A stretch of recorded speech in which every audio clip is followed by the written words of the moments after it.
What makes him a Nazi, I wonder? Because he's leading a fascist movement. A lot of the stuff he's fear-mongering, he's blaming immigrants and Muslims for all of our problems instead of taking ownership. It's the Republican Party that's been ruining our economy. So that makes him a Nazi? That's what Hitler did. Hitler essentially targeted the Jews and turned the entire people against them.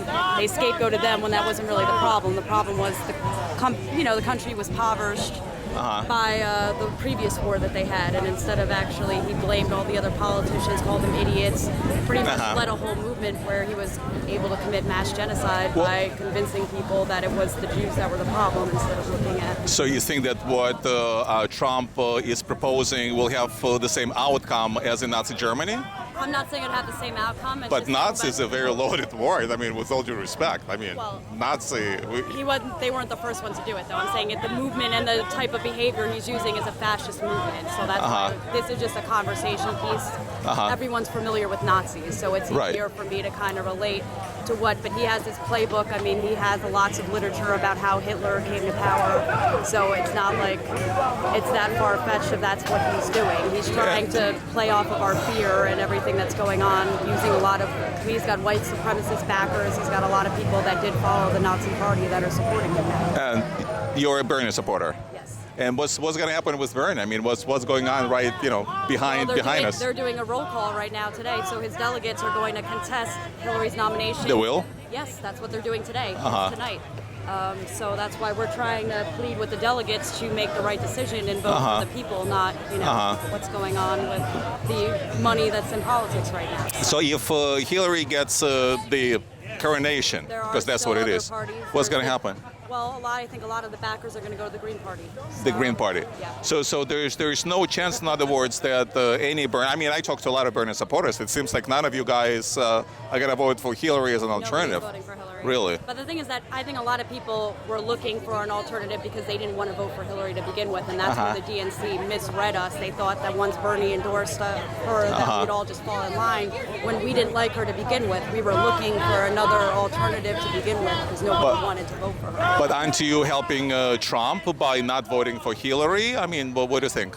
I don't think that people are fed up with the whole argument, lesser of two evils, of a vote. So it's like at this point, we just want our vote back. So if they want to be smart, they would, support the candidate who shows that he can unite the party. Instead, they're trying to force her down our throat. So it's going to either end up backfiring or, In fact, a new poll came out this morning. And Trump is winning. Trump's already beating Hillary, so 10%. even if they give it to her, I mean, she'll lose either way. She's going to lose either way. So do you feel good about it that Trump is leading? I don't feel good about it, but at the same time, I'm not going to give my vote to somebody that I don't believe in, and I think it's going to be just as bad. She's got blood on her hands as well, and there's a lot of things I don't agree with her as well. So, but let's say, I understand you want to talk about the lesser of two evils, but who do you think is lesser of two evils? No, I feel they're both just as evil in their own way. Trump is an idiot, but at least he doesn't have the parties against him. He doesn't have a lot of support within the Republican Party. He does not. The people are the ones that are driving his movement. The Republican Party himself, they can't stand him. Hillary, she has all of the establishment Democrats, so I feel she's more of a threat because she can do whatever she wants. She already has her party behind her. He doesn't have anybody behind him other than the people voting. So once he gets into office, he's not going to be able to do a lot of things because nobody takes him seriously. The Congress, the Senate, they don't take him seriously. Do you think so? They've shown. I mean, the convention was last week, and I mean, nobody takes him seriously. Really? Actually, I was at this convention. It was a lot of fun. In Cleveland. You see a lot? I mean, there was delegates walking out that's never been seen in a Republican. It's like he's got a lot more problems within his own party where you think so? He's already got everybody in line. I mean, now, what do you think about the Debbie Wasserman Schultz? What's the story with her? Was it hacking? Well, I think it was a smack in the face that essentially we found out that she was rigging the election, and then she essentially steps down and gets a high chair position right in Hillary's campaign. So it's like, how is that? You can't say you're trying to appeal to us when like time and time again, you show you don't care about our vote. So you don't care about how we feel. You don't care about the fact that, you know, there was blatant bias going on the entire election, and the person behind it who's supposed to be enforcing that everybody's being fair was one of your biggest, you know, biased members. So it's like to have her step back in as a head person of her campaign, that just shows me that she really doesn't care about getting my vote. So I see. So no chance that you're gonna vote for Hillary. No way in No hell. chance. no way at all. I'll write in somebody else. I mean, I there's no way. That's what we're gonna do.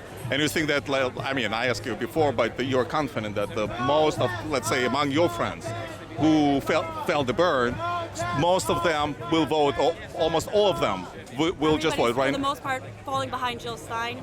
I've done a lot of progressive work, like on This is the Tax Wall Street Party. We've run our own candidates. We've actually got people elected. I like the Green Party, but I don't take them serious. They're not a serious party. They haven't put the work in to become a serious party. So as much as if Bernie gets behind them, I will get behind them, but other than that, I won't get behind them either.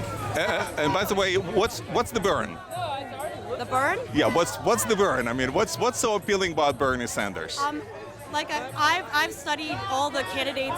Like I've done, you know, this is for my Trump protest. I protested him in Lawrenceville, so I've done my research on all of them. His policies are a joke. Bernie, you can go back in history, and I mean, back to the days of his college, he was an activist against segregation. So he's always been on the right side of history. He voted against the Iraq War. Vermont. He's literally been re-elected as an independent, the first thing that, you know, first person to ever be elected as an independent in his state.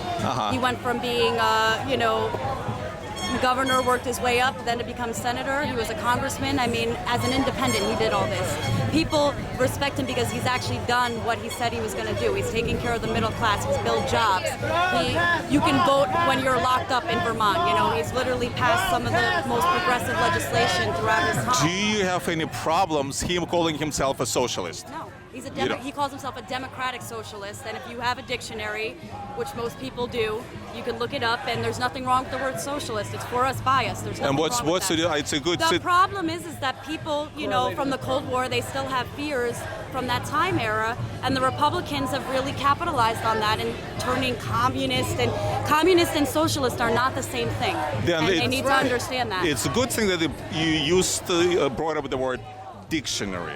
So what's the dictionary definition of socialism in your mind? I mean, dictionary, actually, like not your mind, dictionary. Democratic socialist, by definition, for us, biased, for the people, by the people. What's the dictionary definition of socialism? I mean, what is it? Socialism is... Depends on who you ask. Yeah, I was going to say, there's Dictionary. several definitions. Dictionary, there's so you can look it up. No, if you look in the dictionary, There's several that's definitions. them defining us.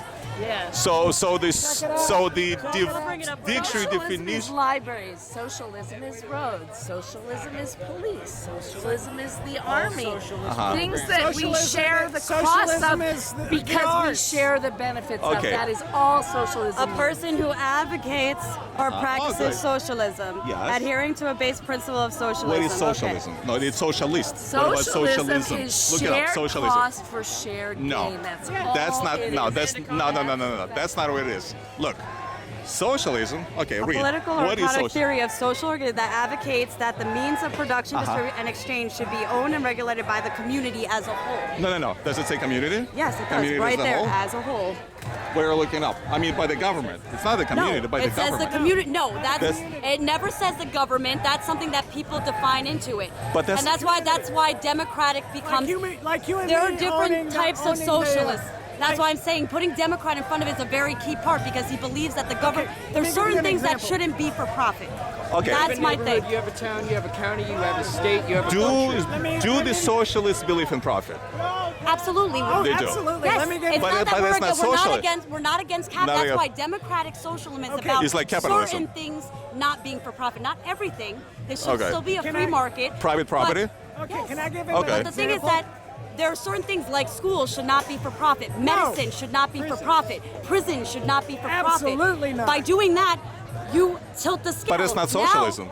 But that's why it's democratic socialism. It's part of it is socialism. Okay. That's where the democratic comes in. It's Okay. to It's benefit the people. It's To real benefit. That's the socialism. difference. Oh, There's yeah. nationalist socialism. There's different types of socialism. Nationalist By socialism. putting Democrat in front of it, that's a key part, and that's what the Republicans keep leaving out. That there are different types of socialism. People can He is choose a to democratic elect. socialist. FDR was a democratic socialist. Yes, he was. He's the one who started public schools, public roads, public waterworks, libraries. public things. That was a socialist program, but he didn't. We still had a free market. We still had things like that, but certain things should not be We don't for have a free profit. They market should anymore. be benefiting everyone. Now, do you see the difference between social programs and socialism, or would you conflate the both? I believe that as long as, like I said, Social programs or social democrat versus socialist democrat. If we use the same phrases, social versus socialist, is there a Democrat difference? comes first, like I lot said. of- The Democratic that Party is wasn't his the question. first part of it. Was that? That wasn't your question. Social programs. Will not help!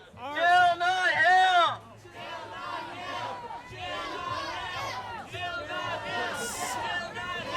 Social programs are part of the result of a socialist system. Social programs. There's a safety net for people who are.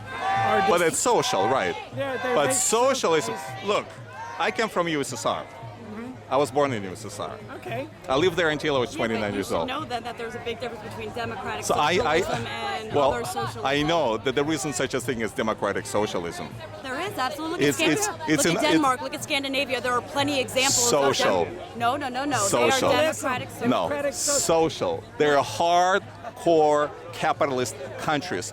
Full stop. No, they do With- not. They have public. They with- have no Only tuition. capitalist With country generous- Does not have anarchy. No, they With- have Because Yeah. if all that matters is the market, I believe then that the that's what rule he of uses law as doesn't example. matter. I'm telling you, they Socialism have is part free of tuition. They democracy. have workers Capitalism is programs. actually They have their prisons antithetical are all they're to non-for-profit. democracy. They're rehabilitation centers. So no, that's where I'm saying that's where the democratic comes in. That's why he's saying he wants to model after those countries. He does not want just a complete. None of them use the word social. In fact, by the way, it just occurred to me, no less but the Prime Minister of Denmark But you gotta look pleaded. where they Wait, are, let me though. finish. We have Pleaded with Bernie Sanders. to not use that word. Exactly. But I understand that you Because- guys have suffered, but we have. There's no reason that people should be afraid of that if you know the proper definition of You it. must be afraid of socialism. Look at Venezuela. Complete socialism, absolutely. There's no such a thing as democratic socialism, really. Social democracy, yeah, kind of acceptable. Democratic socialism and oxy. We had it for more. 8 years. FDR was, I'm telling you, he was a self-proclaimed, look it up, self-proclaimed democratic socialist.